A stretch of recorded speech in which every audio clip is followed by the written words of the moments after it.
ہمارا next point ہے، آج کے مسلمان کو فیصلہ کرنا بھی نہیں آ رہا. یعنی کہ افسوس کے ساتھ کہنا پڑتا ہے کہ یہ وہ قوم تھی جس قوم نے دنیا کو رول کیا. اس قوم نے دنیا کو رول کیا، ساری دنیا کو اس قوم نے رول کیا، اور اس قوم کے ماننے والے آج اس نوبت پر آ گئے ہیں کہ ان کو حق اور باطل میں فیصلہ کرنا تک نہیں آ رہا.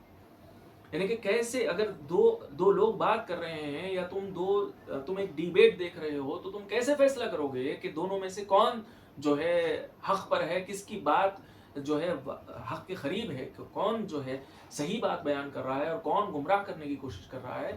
یہ فیصلہ کرنا بھی آنا چاہیے. اس کے بارے میں بھی دیکھیے آپ کہ اس کو بھی ڈسکس کرنا پڑ رہا ہے. یہ بڑا ہی افسوس کا مقام ہے. یہ ایکچولی بڑا ہی افسوس کا مقام ہے کہ آپ کو یہ تک ڈسکس کرنا پڑ رہا ہے کہ آپ کو ایک میچور بندے کو یہ بتلانا پڑ رہا ہے کہ بھائی کیسے تم فیصلہ کرو. آپ دیکھیے دنیاوی معاملات میں، اپنے کاروبار میں، اپنے بزنس میں، اپنے آفس کے اندر کیا تم کو کسی بات کو بتلانے کی ضرورت پڑتی ہے؟ کیا بیسک چیزوں کو تم کو بتلانے کی ضرورت پڑتی ہے؟ مثال کے طور پر ایک کیا بولنا چاہیے، ایک ریکروٹر ہے، کیونکہ میں ریکروٹنگ فیلڈ سے تھوڑا ریلیٹڈ ہوں تو میں بتانا چاہتا ہوں کہ ایک ریکروٹر ہے تو کیا اس کو بتانے کی ضرورت پڑے گی کہ بھائی یہ ریزیومے کے اندر جو ہے یہ چیزیں ریڈ فلیگز ہیں، یہ چیزیں جو ہے یہ غلط دکھ رہی ہیں، اس کے اندر اس کا ایکسپیرینس فیک دکھ رہا ہے، کہ آپ کو یہ بتلانے کی ضرورت پڑے گی؟ اس کے اندر تو آپ بڑے ہی ایکسپرٹ ہو. آپ ریزیومے دیکھتے ہی سمجھ جاؤ گے کہ بھائی یہ بندے کی ڈیٹ آف برتھ کیا ہے اور انہیں کتنا ایکسپیرینس لگایا ہے، اس کا ویلڈ ایکسپیرینس کتنا ہو سکتا ہے اور فیک ایکسپیرینس کتنا ہو سکتا ہے. یہ تمام چیزیں جو ہے آپ ایک سیکنڈ کے اندر معلوم کر لو گے ریزیومے دیکھ کر. اور اسلام کے تعلق سے جب معلومات حاصل کر رہے ہو تو یہ معاملہ ہے کہ تم کو بتلانے کی ضرورت پڑ رہی ہے کہ بھائی تم دیکھو فیصلہ تم کو ایسا کرنا ہے. افسوس کا مقام ہے یہ بڑے ہی افسوس کا مقام ہے کہ تم کو بتلانا پڑ رہا ہے ایسا فیصلہ کرو. اپنے معاملات دیکھو، دنیاوی معاملات دیکھو، کیا تم کو کسی انسان کو بتلانے کی ضرورت ہے تم کو کہ بھائی ایسا نہیں ایسا کمانا چاہیے، ایسا نہیں ایسا کمانا چاہیے؟ ہرگز نہیں. پھر یہاں پر اس معاملے میں، اسلام کے معاملے میں آ کر ایسے بکرے کیسے بن جا رہے ہیں کہ تم کو دلیل تک سمجھ میں نہیں آ رہی. میرے بھائی یاد رکھیے، یہاں پر انشاءاللہ میں آپ کے سامنے دو اہم پوائنٹس انشاءاللہ میں آپ کے سامنے رکھنا چاہوں گا. ٹھیک ہے، جو بھی ہوا خیر ہو گیا. اب ایسے اب ہم ہیں، ٹھیک ہے، تو اب ہم کو ایسے ہی آگے بڑھنا ہے. تو لہذا آپ یہ چیز کو سمجھیے، اب یہاں پر سمجھیے، آج سے کم سمجھیے، فیصلہ کرنے کے قابل آج سے بنیے. الحمدللہ وہ بھی کافی ہو جائے گا انشاءاللہ. ٹھیک ہے، تو دیکھیے دو باتیں یاد رکھیے فیصلہ کرنے کے لیے. دو باتیں یاد رکھیے. سب سے پہلی چیز یہ ہے کہ باطل کے پاس کوئی دلیل ہی نہیں ہوتی. ایسا نہیں ہوتا، یاد رکھیے آپ، ایسا نہیں ہوتا کہ باطل کے پاس کوئی دلیل ہی نہیں رہتی. باطل بالکل منہ بند بیٹھا ہوا ہے، بس آپ ہی بولے جا رہے ہیں، آپ ہی اپنے دلائل پیش کر رہے ہیں، آپ بالکل ثابت کر دے رہے ہیں کہ باطل بالکل دیکھو غلط ہے، انہیں غلط ہے. نہیں، ایسا نہیں ہوتا. ایسا نہیں ہوتا میرے بھائی یاد رکھیے. موسیٰ علیہ السلام اور ہارون اور فرعون کا جو ہے واقعہ آپ یاد رکھیے. کیا بولا آپ نے آپ کو؟ انا ربکم الاعلی، میں تمہارا سب سے بڑا رب ہوں. اللہ اکبر. ایسا دعویٰ کرا اس نے.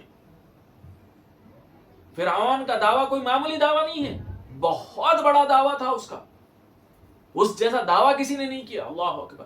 ایسا دعویٰ کرنے والا بھی دلیل پیش کیا. انشاءاللہ ہم آگے بتائیں گے کہ اس نے دلیل پیش کی. ٹھیک ہے، تو میرے بھائی یاد رکھیے کہ ایسا ہرگز نہیں ہوتا کہ آپ جب بات کر رہے ہیں یا کسی کی ڈیبیٹ سن رہے ہیں، آپ دو لوگ بات کر رہے ہیں، آپ اس بات کو سن رہے ہیں، تو یاد رکھیے ایسا ہرگز نہیں ہوگا کہ سامنے والا کوئی دلیل ہی نہ دے. وہ دلیل دے گا. اللہ کے رسول صلی اللہ علیہ وسلم نے بیان کیا تھا کہ فتنوں کا دور ہے. تو اس دور میں ایسے لوگ پیدا ہو گئے ہیں جو کہیں سے بھی توڑ متوڑ کے جو ہے قرآن کی آیات اور احادیث آپ کے سامنے پیش کریں گے اپنے موقف کو جو ہے صحیح ثابت کرنے کے لیے. تو ایسا ہرگز نہیں ہوگا کہ دلیل نہیں آئے گی. دلیل دیں گے، حق والے بھی دلیل دیں گے، باطل والے بھی دلیل دیں گے. جب دونوں طرف سے دلیل آ جائے تو پھر کیا کرنا پڑتا ہے میرے بھائی؟ Common sense. You have to drill down. آپ کو اس کے اندر غوطہ لگا کر، آپ کو اس کے اندر مزید جو ہے چیزوں کو جو ہے سیگریگیٹ کر آپ کو اندر جا کے جو ہے دیکھنا پڑے گا کہ بھائی ماجرا کیا ہے. اس نے یہ دلیل دی ہے، یہ دلیل بنتی ہے یا نہیں بنتی؟ اس نے یہ دلیل دی ہے، کیا یہ دلیل بنتی ہے یا نہیں بنتی؟ یہ ساری چیزوں کو آپ کو دیکھنا پڑے گا. آپ کو معاملے کے اندر جا کر تحقیق کرنی پڑے گی. خالی آپ اوپر سے ایسا دو چیز نہیں بھائی دیدی دلیل ختم ہو گئی بات، نہیں، ایسا نہیں ہوتا. جب دونوں حریف جب دلیل دیں تو پھر آپ کو یہ دیکھنا پڑے گا کہ دونوں کی دلیل کے اندر کیا بات ہے.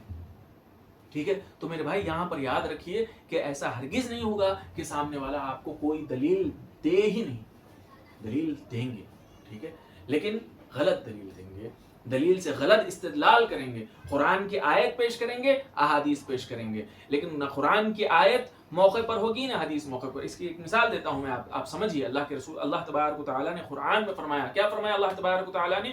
قرآن کے مثالوں کے بارے میں اللہ تبارک و تعالیٰ نے فرمایا، یضل بہ کثیرا ویہدی بہ کثیرا وما یضل بہ الا الفاسقین، کہ ان مثالوں سے اللہ تبارک و تعالیٰ بہت سے لوگوں کو گمراہ کرتے ہیں اور بہت سے لوگوں کو اللہ تعالیٰ ہدایت دیتے ہیں۔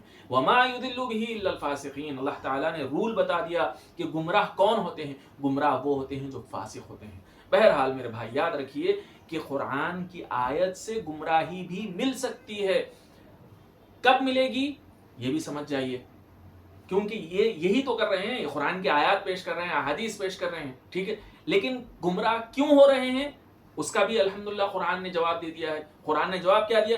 قرآن نے بتلایا کہ تم کو قرآن پر اور احادیث پر ایمان کیسے لانا ہے۔ اللہ تبارک و تعالیٰ نے فرمایا سورہ بقرہ ہی کی آیت، یہ بھی پہلے فرمایا تو سورہ بقرہ ہی کی آیت تھی، تیسرے رکوع کی، اور اب یہ جو بیان کر رہا ہوں سورہ بقرہ کے آخری پیج پر، کسی بھی قرآن، کوئی بھی قرآن لے لیجئے آپ، سورہ بقرہ کا آخری پیج اگر آپ نکالیں گے تو انشاءاللہ آپ کو یہ آیت اس آخری الف لام میم سورہ کیا بولنا چاہیے، پہلے پارے کے آخری پیج پر آپ کو یہ آیت ملے گی۔ اللہ تبارک و تعالیٰ فرماتے ہیں فَإِنْ آمَنُوا بِمِثْلِ مَا آمَنْتُمْ بِهِ فَقَدِ اهْتَدَوْا، اگر یہ ایمان لائیں فَإِنْ آمَنُوا، اگر یہ ایمان لائیں بِمِثْلِ مَا آمَنْتُمْ بِهِ، جیسے تم اے صحابہ تم ایمان لائے ہو، فَقَدِ اهْتَدَوْا، تو یہ کامیاب ہو۔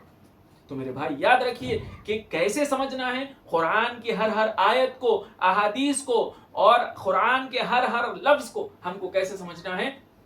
بِمِثْلِ مَا آمَنْتُمْ بِهِ، اس طریقے سے جس طریقے سے صحابہ نے سمجھا، جس طریقے سے صحابہ نے ایمان لایا، ویسے سمجھنا ہے، ویسے سمجھیں گے کامیاب ہوں گے، صحیح فہم سمجھ میں آئے گا، اسلام صحیح طریقے سے سمجھ میں آئے گا۔ اس کو چھوڑ کر کسی اور طریقے سے سمجھنے کی کوشش کریں گے، بد نصیبی جو ہے ہمارا مقدر بن جائے گی۔ تو میرے بھائی یاد رکھیے کہ آپ کو جب دونوں فریقین جب آپ کو جو ہے دلائل پیش کرتے ہیں، کسی نہ کسی ایک کی دلیل صحابہ کے فہم سے میچ نہیں کر رہی ہوگی، 100% یہ بات ہے کہ دونوں میں سے کسی ایک کی دلیل صحابہ کے فہم کے مخالف ہوگی، تبھی تو جو ہے وہ غلط بات کہہ رہا ہے۔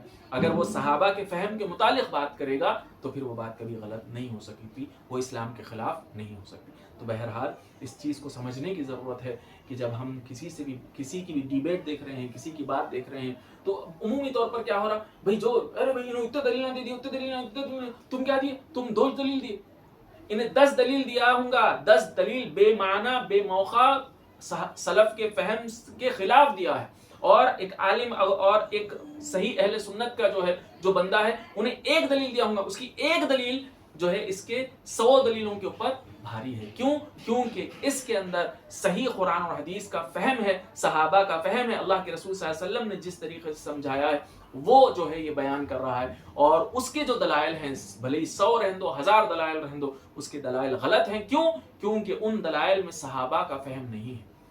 فَإِنْ آمَنُوا بِمِثْلِ مَا آمَنْتُمْ بِهِ، اس کے اندر نہیں ہے۔ لہذا میرے بھائی یاد رکھیے کہ جب ایسا موقع آئے تو پھر آپ کو جو ہے اس معاملے کے اندر مزید جو ہے تحقیق کرنی پڑے گی، اور انشاءاللہ ضرور بضرور حق واضح ہوتا ہے۔ یاد رکھیے حق واضح ہوتا ہے، یہ دین اللہ تبارک و تعالیٰ نے ایسا بھیجا ہے کہ یہ دین جو ہے دوسرے ادیان کے اوپر غالب ہونے کے لیے آیا ہے، تو لہذا ایسا ہو نہیں سکتا کہ اس دین کے سامنے کوئی دوسرا اپنی دلیل کو منوا سکے، اس کو گھٹنے ٹیکنے پڑیں گے اللہ کے دین کے سامنے، یاد رکھیے آپ۔ تو بہرحال میں یہاں پر اس بات کے ساتھ اپنی بات کو ختم کروں گا کہ جب بھی آپ کے سامنے ایسا ہو رہا ہے تو آپ دلائل پہ غور کیجئے، نہ کہ یہ کہ بھائی انہوں بھی دے دیے، نہیں، ایسا نہیں ہوتا۔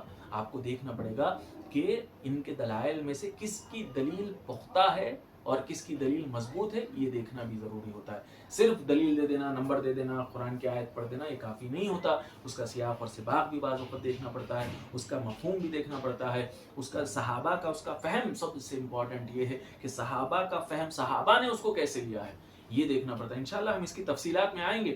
سرسری طور پر ہم آپ کو یہ ساری چیزیں بتا رہے ہیں. انشاءاللہ اس کی جب ہم تفصیلات آپ کے سامنے ذکر کریں گے تو انشاءاللہ آپ کو سمجھ میں آئے گا کہ واقعی اہل سنت کا جو موقف ہے، اہل سنت کا جو موقف ہے یہ سب سے بہتر موقف ہے، اور یہی دین اسلام ہے. انشاءاللہ آپ کو سمجھ میں آئے گا، اور اللہ نے چاہا تو ہم اس چیز کو آپ کے سامنے ضرور بضرور عیاں کر کے انشاءاللہ ہم رکھیں گے.